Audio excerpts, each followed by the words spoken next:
Hello po, Fire Sign, Aries, Leo, and Sagittarius. Kumusta po kayong lahat?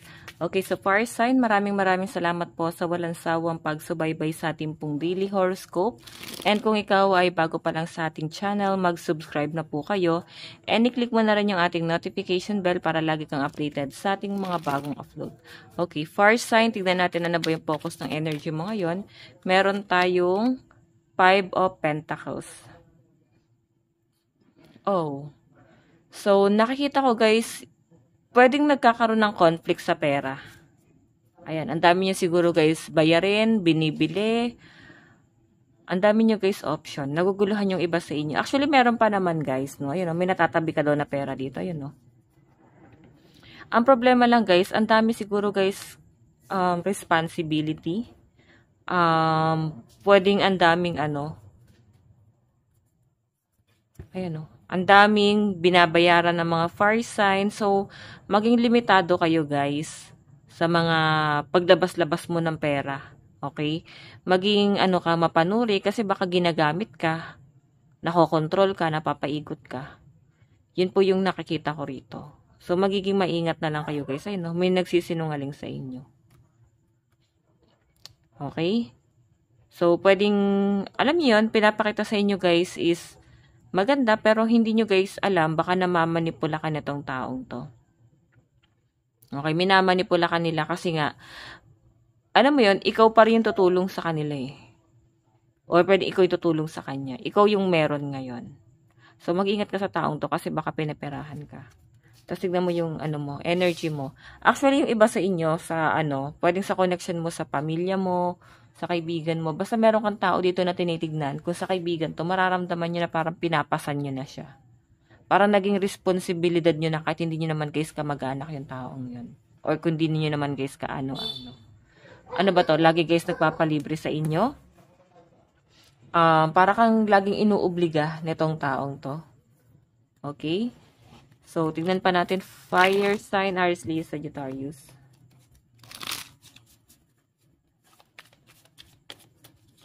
Meron po tayong schedule.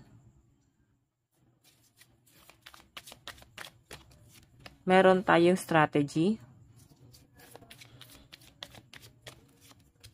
Meron tayong real estate.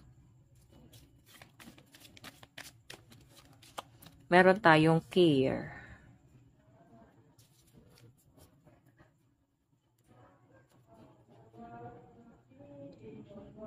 Okay. So guys, actually guys, ito ha, ayan o, pamilya to eh. May nakakita ko dito na parang nakalaya yung mga fire signs sa pwede sa responsibility or nakalaya kayo sa toxic na sistema. Pwede sa trabaho. Ayan. Basta toxic to guys. Nakikita ko naman guys yung pagiging ano nyo, goal-oriented nyo ngayong araw. Marami kang kino-consider. And sobrang positibo lang ng energy ng mga fire sign dito. Okay? So, ang problema lang kasi guys, pwedeng, ang dami nyo rin guys, alam mo yun, ang daming lumalapit sa inyo, humihingi ng tulong, umuutang. So, pwede ngayong araw guys, ayan, baka may hihingi na naman ng tulong sa inyo. Tapos, nakikita ko guys, wala ka nagiging time para sa sarili mo kasi puro ka trabaho. Tapos pag tapos siguro ng trabaho, meron ka pang ibang responsibilidad. Yun po yung pinapakita sa akin. So guys, lucky number mo 76, 48, 70, and 3. Tignan pa natin.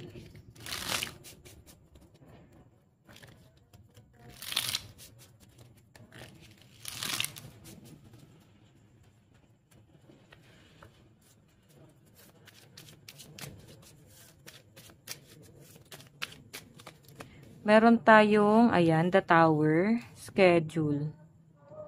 Actually guys, maaaring biglaan yung nakikita ko rito. Pwede may mga biglaang nangyayari, nagaganap. Hindi pasok sa ano mo eh, sa schedule mo. Ano ba to? Pwede may mga client ka na parang biglaan na lang guys nag-a-avail or bigla na lang nagko-consult sa inyo. Ganun yung nasa sense ko rito guys. So, kaya may tower dito kasi parang puno ka na eh. Okay? Kung may business ka, ganyan, nakikita ko yung pagiging, ano guys, parang double time. Okay? Mauobliga ka ngayong araw. Okay? Parang magiging abala ka. Kasi may biglang mga pumasok na parang hindi nyo guys, hindi pasok sa ano nyo eh. Sa schedule nyo. Okay? Tignan pa natin. Or pwede meron ka guys gustong mangyari or gawin. Baka hindi lang to guys matuloy. Okay. So, meron tayo guys, temperance. Meron tayong the fool. Meron tayong judgment. Okay, so far sign, ayan yung strategy itong temperance. So, nakikita ko guys, parang may tao rito na uutakan ka, planong utakan ka, or inuutakan ka na. Okay, maging mapanuri ka guys. Temperance, oh. Ginagamit nila yung kahinaan mo para magamit ka nila. Okay? So, sinasabi dyan guys, matalino naman ang mga fire sign. So, kailangan mapakiramdaman nyo yung taong yan. Oh. May nakikita ko guys, pwedeng problema din sa family. Ito real estate, no? Family yung nakikita ko dyan, the full new beginning. So, pwedeng may changes na mangyayari. Okay? May pagbabagong mangyayari sa family. Tapos, clear judgment. Lalo na guys sa mga usaping anak. Pwedeng sa anak mo, sa relationship nyo ng person mo. Siguro nandun kayo sa point na meron kayong pinagdadaanan. Or pwedeng sinusubok ngayon yung pamilya nyo.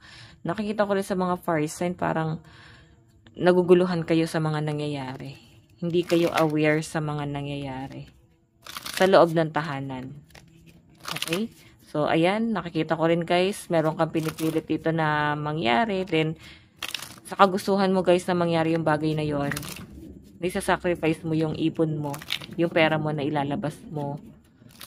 Siguro sa awa rin guys, na hindi mo matanggihan yung mga taong lumalapit sa inyo. Tignan natin guys, ano bang inyong advice?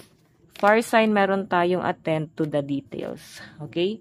So, fire sign, ito lang pong inyong reading bukas ulit. God bless and love you all. Bye-bye po.